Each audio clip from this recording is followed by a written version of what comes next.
Encounter की ground report दिखा देता हूं। एनकाउंटर के बीच विस्तार न्यूज उन पहाड़ियों पर भी पहुंचा जहां पर हिडमा जैसे बड़े नक्सली छिपे हुए हैं। कैसे वहां पर ऑपरेशन चल रहा है, कैसे वहां पर अब नक्सलवाद के सफाई की तैयारी है, जरा वो रिपोर्ट भी देखिए।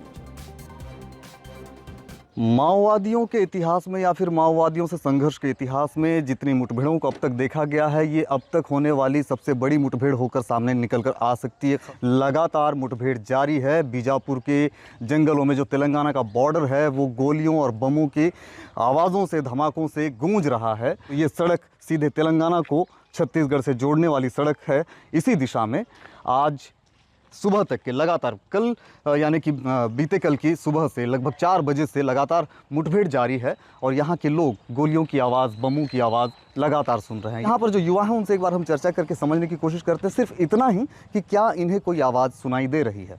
दादा, अपने को कोई आवाज़ सुनाई दे रही है जंगल? जी, बंदूक की वो गोली की आवाज़ आ रही है सर, बम और उसकी। हाँ, कब से लगभग? ये सुबह 6 बजे से सर। आज और कल सुबह 6 बजे से कल भी स्टार्ट हुआ था। हमें ये जानकारी मिली थी कि सुबह लगभग 4 बजे के आसपास से ये आवाज़ें। तो अब 6 बजे सुने थे, उससे पहले का पता नहीं है। सोए हुए थे जी। अच्छा, गहरी नींद में रहे होंगे। चलिए ठीक है।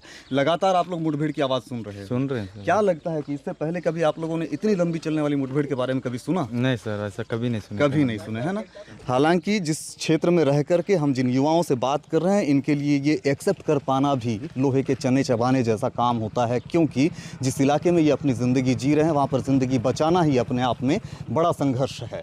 कई अधिकारी तो कॉल तक रिसीव नहीं कर रहे हैं। इसका मतलब ये हुआ कि कहीं ना कहीं कोई बहुत बड़ी जानकारी बहुत जल्द निकल कर सामने आ सकती है। हालांकि हमें जो सूचना मिल रही है वही सूचना ये है कि आज और कल भी ये मुठभेड़ चल सकती है।